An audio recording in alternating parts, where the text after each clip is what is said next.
Welcome guys. Welcome to our next webinar जो कि Q&A series हमारी चलती आ रही है, जिसमें हमने बुलियन और नेचुरल गैस और एनर्जी कॉम्प्लेक्स को इन जनरल कवर किया है। प्लीज वो भी सीरीज चेक करिए बिफोर वॉचिंग दिस वीडियो। और आज हम इस सेशन में कवर करेंगे कि एग्री कमोडिटी क्या होता है, एग्रीकल्चर कमोडिटीज कौन सी है, कैसे आप निवेश कर सकते हैं उसमें, कैसे ट्रेड कर सकते हैं, क्या चीजें जानने की आपको जरूरत है एग्री कमोडिटी में ट्रेड और निवेश करने के लिए। क्योंकि इक्विटी में अगर हम देखें तो सारी इंफॉर्मेशन अवेलेबल होती है, लेकिन कमोडिटीज में थोड़ा मुश्किल होता है। तो हम आज एग्री कमोडिटी के बारे में जानेंगे, जिसके लिए हमारे साथ जुड़े हैं अजय केडिया सर, जिनका मोर देन 20 इयर्स का एक्सपीरियंस है इन कमोडिटी मार्केट। एंड आप उन्हें अगर देखना चाहते हैं तो आप जी बिजनेस और ये जो मीडिया चैनल्स है यहाँ भी देख सकते हैं, और हमारी Q&A सेशन से भी आप उनसे क्वेश्चन एंड आंसर कर सकते हैं। तो वेलकम अजय सर, प्लीज हमें गाइड करिए कि कैसे एग्री कमोडिटी में ट्रेड करते हैं, कैसे निवेश करें, and continue. Thank you so much Jaitveer. तो सबसे पहले स्टार्ट करने से पहले मैं एक डिस्क्लेमर देना चाहूंगा कि जो भी आज हम प्रेजेंटेशन देख रहे हैं वो एक एजुकेशनल पर्पज से है कि कैसे कमोडिटी मार्केट को देखा जाता है। तो मैं कोई कॉल रिकमेंडेशन नहीं दे रहा हूँ, मैं जस्ट एक ओवरव्यू ले रहा हूँ कि व्हाट इज कमोडिटी मार्केट है, उसके अंदर एग्री मार्केट कैसे मूव करता है या एग्री मार्केट में कैसे काम किया जाएगा। तो आइए स्टार्ट करते हैं। तो सबसे पहले हमने देखा था कि कमोडिटी मार्केट क्या है, कमोडिटी मार्केट में क्यों निवेश करना चाहिए। फिर हमने देखा था बुलियन जो कॉम्प्लेक्स है उसमें क्या क्या प्रोडक्ट अवेलेबल है, कैसे क्या फैक्टर्स है जो बुलियन को इम्पैक्ट करता है। ऐसे ही हमने एनर्जी को देखा, बेस मेटल को देखा, और अब हम देख रहे हैं एग्रीकल्चर। बिकॉज इंडिया एक तरह हम बोल सकते हैं कि एग्रीकल्चर ओरिएंटेड कंट्री है, जहाँ पे काफी अच्छा मार्केट शेयर या जीडीपी में हम लोग सपोर्ट करते हैं। आज इंडियन रूरल इकोनॉमी हम बात करें तो कहीं ना कहीं एग्री कमोडिटी से ही जुड़ी हुई है। तो आज के इस सेशन में हम देखेंगे व्हाट इज एग्रीकल्चर कॉम्प्लेक्स, क्यों हमें उसमें इन्वेस्ट करना चाहिए, उसके कुछ ट्रेड डेटा देखेंगे, फैक्टर अफेक्टिंग देखेंगे, एंड एग्रीकल्चर में ट्रेड करने के लिए हमें क्या क्या जानकारी होनी चाहिए या कैसे किया जाता है स्टेप बाय स्टेप, ये सब चीज देखेंगे। तो आइए सबसे पहले स्टार्ट करते हैं कि एग्रीकल्चर कॉम्प्लेक्स जो एनसीडीएक्स पे या एमसीएक्स में भी है, एनएसई में भी है, पीएसई में भी, तो सभी एक्सचेंज के अंदर कोई ना कोई एग्री कॉन्ट्रैक्ट ट्रेड होता है। लीडर जो है वो है एनसीडीएक्स, जहां पे हम देखते हैं कि most of the commodity trade होते हैं। लेकिन एग्रीकल्चर कमोडिटी काफी सेंसिटिव कमोडिटी है, बिकॉज यहाँ पे आप वीसीपी, वैल्यू चेन पार्टिसिपेशन की अगर बात करें तो यहाँ पे फार्मर भी जुड़ा हुआ रहता है, स्टॉकिस्ट भी जुड़ा हुआ रहता है, साथ में इंपोर्टर, एक्सपोर्टर, गवर्नमेंट के भी रूल्स एंड रिस्पॉन्सिबिलिटी रहती है, तो काफी जन जिसमें जुड़े हुए रहते हैं।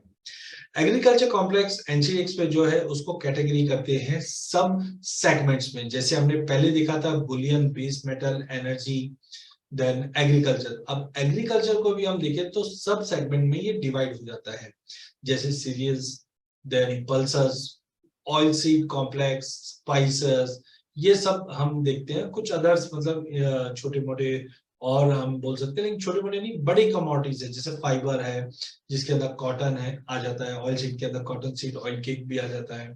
तो अच्छा, इसके अंदर कौन सी कमोडिटी ट्रेड होती है, जैसे राइस, व्हीट, मेज, मिलेट, बाजरा है, बाजरा में काफी अच्छे ट्रेड्स भी हो रहे हैं, मूंग, मसूर, उड़द, चना, देन ऑयल सीड के अंदर castor, because industrial demand castor की काफी अच्छी होती है, ग्राउंडनट, मस्टर्ड, देन सोयाबीन।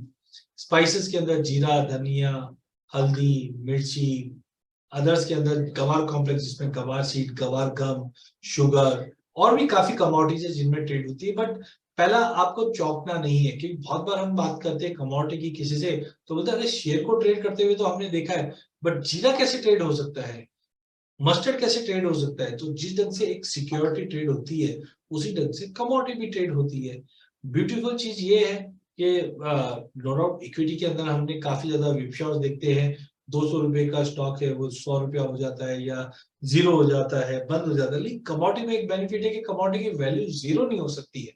आज जो भी कमोडिटी हम खाते हैं, पहनते हैं, देखते हैं, उनकी कोई ना कोई एक वर्चुअल हम बोल सकते हैं एक वैल्यू तो रहती है। तो यहाँ पे ट्रेड करना as compared to equity market के मुकाबले काफी सुगम है। तो आइए हम आगे देखते हैं कि क्या क्या चीजें हमें टेक्निकली देखनी चाहिए।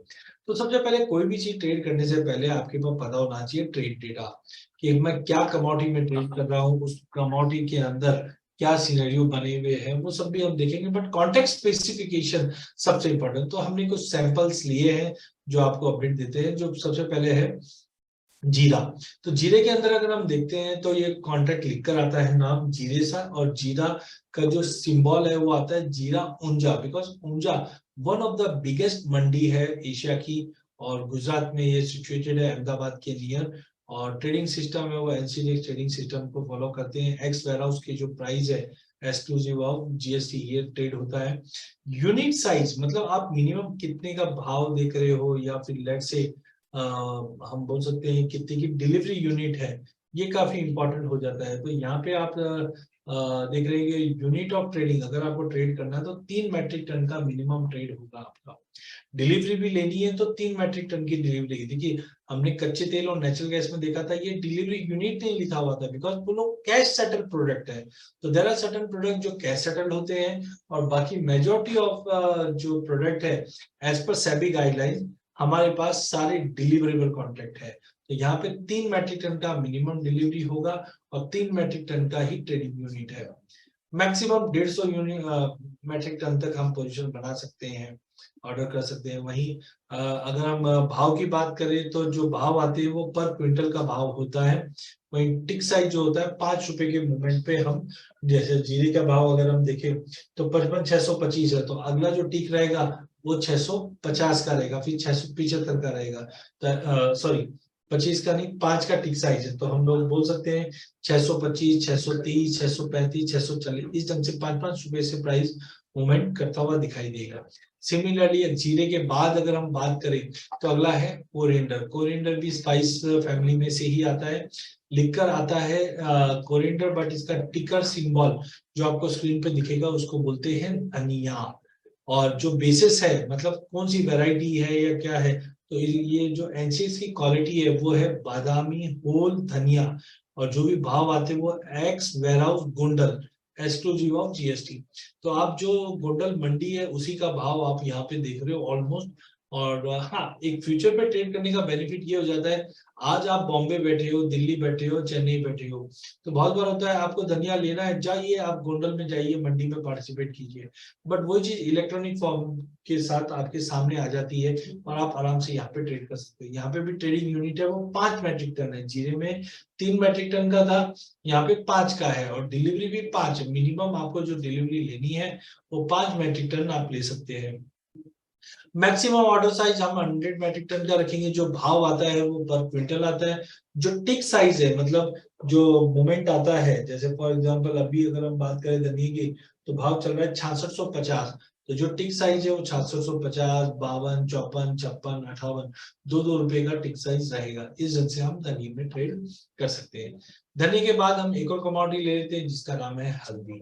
अब हल्दी का अगर आप कोड देखोगे वैसे तो दिखाएगा टर्मरिक, बट आप सिंबल देखो टीएमसी, टीएमसी के आगे लिखा हुआ है एनजेडएम, तो हम ये निजामाबाद क्वालिटी की बात कर रहे हैं। तो जो भी ये प्रोडक्शन होता है निजामाबाद मंडी है उसी के भाव को हम यहाँ पे रिफ्लेक्ट करते हैं।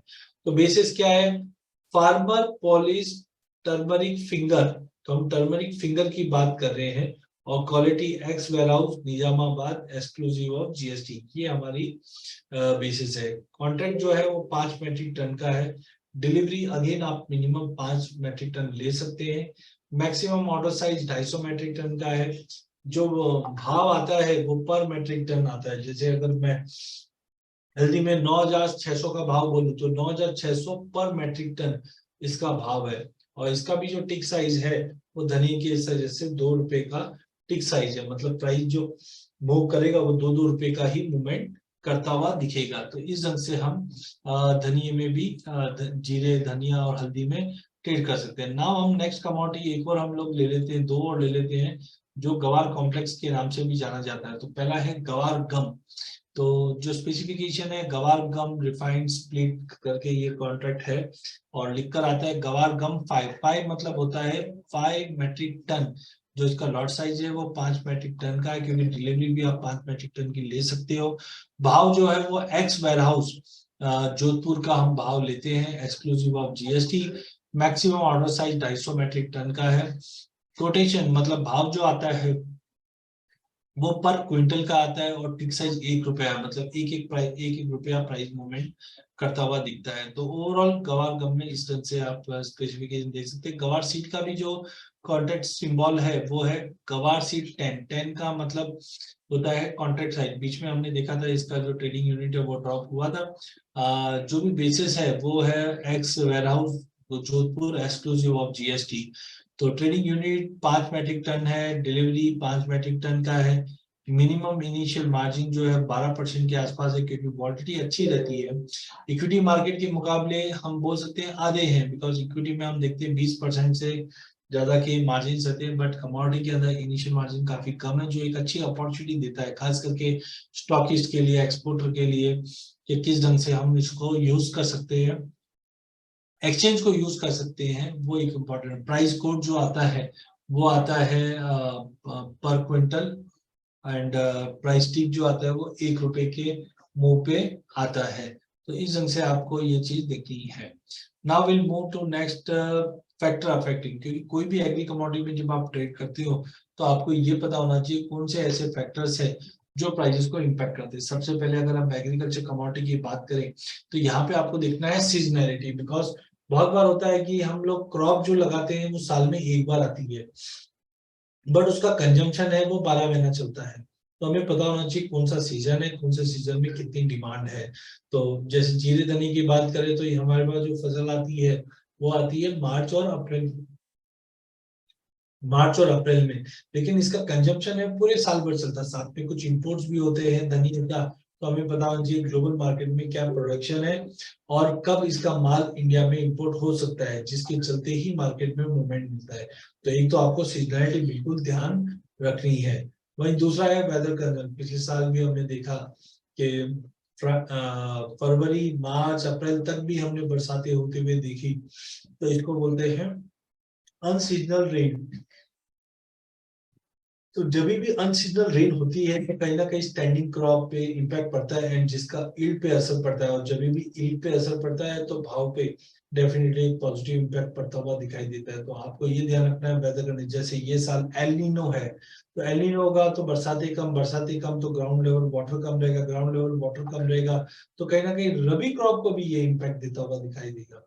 सोइंग नंबर्स के इस आज की डेट में कितनी स्विंग हुई है, कम हुई है स्विंग या ज्यादा हुई है, इसके ऊपर भी भाव काफी इम्पैक्ट करता हुआ दिखाई देता है। बिकॉज अगर स्विंग बढ़ती है तो डेफिनेटली प्रोडक्शन अच्छा होगा, प्रोडक्शन अच्छा होगा तो भाव में कमी आएगी। साथ में गवर्नमेंट पॉलिसी, बिकॉज गवर्नमेंट जब एमएसपी डिक्लेयर करता है तो इसका बहुत असर हम प्राइसेस पे पड़ते हुए देखते हैं। तो आपको ये पता होना चाहिए कि गवर्नमेंट की पॉलिसी क्या है स्टॉक को लेने में या एमएसपी डिक्लेयर करने में, एंड अकॉर्डिंगली प्राइस उसके ऊपर डिपेंडेंसी रहता है। Import export as we know कि एग्रीकल्चर में मैनी कमोडिटीज है जो हम लोग नेट एक्सपोर्टर है, बट कुछ कमोडिटी हम इंपोर्ट भी करते हैं। जैसे पाम ऑयल की अगर हम बात करें तो हम काफी ज्यादा इंपोर्ट करते हैं।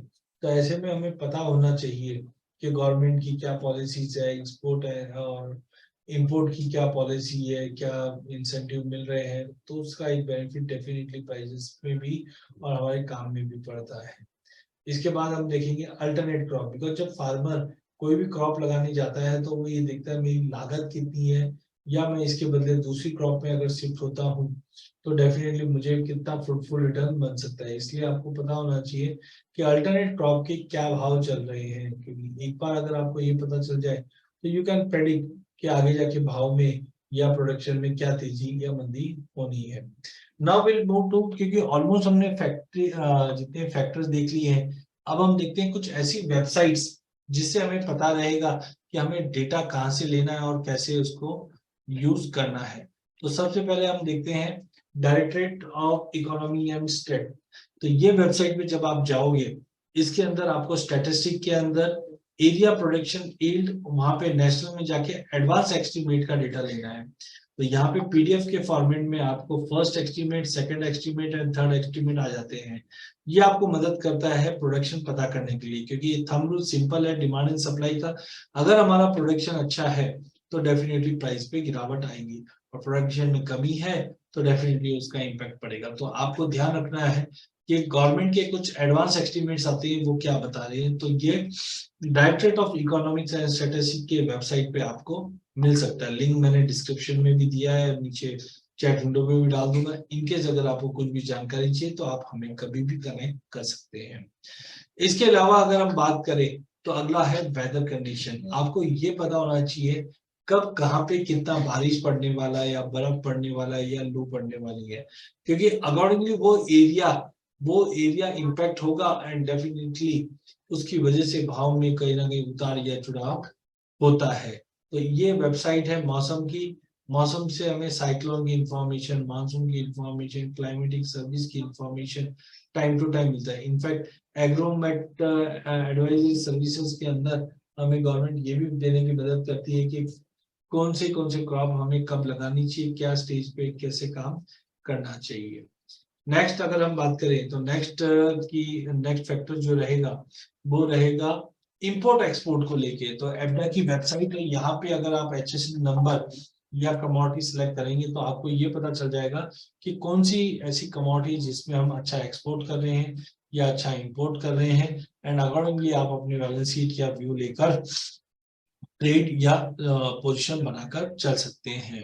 तो आपने अभी तक देखा है कि गवर्नमेंट के डेटा बहुत इंपॉर्टेंट होते हैं। अब हम देखते हैं एक्सपोर्ट के डेटा, बिकॉज यहाँ पे तो इंडिया एक्सपोर्ट इंपोर्ट और एक्सपोर्ट का डेटा आप स्पाइस बोर्ड से भी ले सकते हैं, because most of the spices जो है वो हम एक्सपोर्ट भी करते हैं और इंपोर्ट भी करते हैं। तो यहाँ से आपको स्पाइस बोर्ड ऑफ इंडिया से ये डेटा भी मिल जाता है, जिससे आपको पता चल जाएगा कि मार्केट के अंदर हो क्या रहा है। तो अब तक हमने डेटा देखा, बट साथ में हमको सोइंग के बारे में भी पता होना चाहिए। तो एक केस स्टडी के तौर पे हम लेंगे हल्दी को। तो हल्दी में अगर आप देखेंगे तो जनवरी से लेकर अप्रैल के बीच में हार्वेस्टिंग होती है, पता ही है। मई को छोड़ के जून जुलाई में सोइंग होती है। तो अगर पानी कम है तभी भी सोइंग को इम्पैक्ट होगा, पानी एक्स्ट्राऑर्डिनरी ज्यादा है तब भी सोइंग इम्पैक्ट करेगी। बट फिर अगस्त से दिसंबर की अगर बात करें तो 5 महीने प्राइजेस क्रॉप जो है वो स्टेबल रहती है, बिकॉज एक ग्रोथ का स्टेज होता है। लेकिन जैसे ही जनवरी फरवरी आ जाता है तो अराइवल प्रेशर मार्केट में बढ़ना चालू हो सकता है। नीचे अगर हम देखें पीनट की बात करें, ग्राउंडनट की बात करें, तो यहाँ पे आप देख सकते हैं कौन सी कंट्री के अंदर प्लांटिंग का सीजन चल रहा है, एंड देन हार्वेस्टिंग का सीजन कब है। ये सब आपको पता रहेगा तो अकॉर्डिंगली आप ट्रेड अच्छे से प्रॉपर्ली कर सकते हैं। Now will move to technical side, जहाँ पे हम देखेंगे कि ऐसे क्या टेक्निकल्स है जो हम मदद कर सकते हैं। जैसे इक्विटी के अंदर हम जो टेक्निकल यूज करते हैं वैसे ही आप कमोडिटी में यूज कर सकते हैं। आप देख सकते हैं जीरा, तो जीरा ने जैसे ही 50 और 200 मूविंग एवरेज के ऊपर ट्रेड करा है, हमने पहला रेजिस्टेंस ब्रेक करते हुए देखा एंड प्राइजेस ने अगले रेजिस्टेंस तक चले गया। अब जब तक प्राइजेस ये 50,000 के नीचे नहीं आता है तो हाई पॉसिबिलिटी के ट्रेंड पॉजिटिव रहेगा, क्योंकि वॉल्यूम देखिए नीचे काफी बना हुआ है।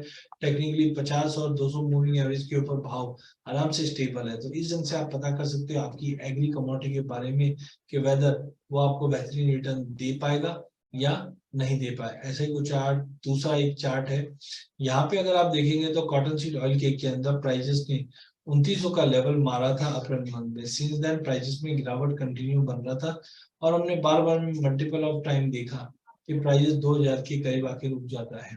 तो कहीं ना कहीं यहाँ पे हम कुछ स्ट्रेटेजी ऐसी बिल्ड करके चल सकते हैं, क्योंकि लोवेस्ट लेवल है पिछले 2-3 सालों में, एंड टेक्निकल की मदद से हम लोग एक रिव्यू करके बाइंग कर सकते हैं। प्राइसेस में एक बाउंस आता हुआ दिखाई दे रहा है, जो कॉटन सीड ऑयल के अंदर 2600 का लेवल दिखा दे। अगर प्राइसेस 2450 का लेवल ब्रीच करके होल्ड नहीं करता तो इस ढंग से आप प्रोजेक्शंस लेकर पता कर सकते हैं कि मार्केट के अंदर कब पोजीशन लेनी चाहिए, एग्री कमोडिटी में कब वेट करना चाहिए, और बहुत ब्यूटीफुली ये डेटा सब मिल जाता है।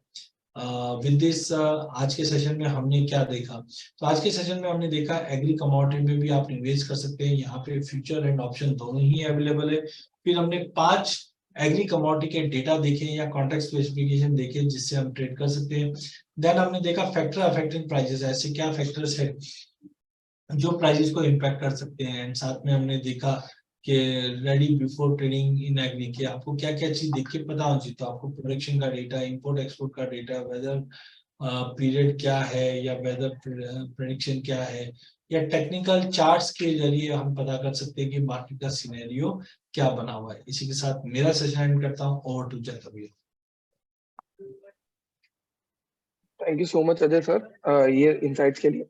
तो हमने ऑलमोस्ट सारे कॉम्प्लेक्सेस भी कवर कर लिए इसके पहले के सेशन से। तो मैं सारे व्यूअर्स को कहना चाहूंगा कि प्लीज सारे हमारे वेबिनार्स को एक बार जरूर देखें। अगर आपको कोई भी दूसरे तरीके के क्वेश्चंस आते हैं जो हमने कवर नहीं किए, तो प्लीज आप हमें कमेंट सेक्शन में पूछिए, मेल करिए, कॉल भी कर सकते हैं, हम आपके क्वेश्चंस जरूर कवर करेंगे। और अगर आपको कोई पर्टिकुलर कमोडिटी पे वीडियो चाहिए तो भी आप रिक्वेस्ट कर सकते हैं। तो इसी के साथ thank you so much Ajay sir, जुड़े रहिए हमारे साथ ताकि हम आगे ऐसे वेबिनार्स करते रहे। Thank you. Thank you so much.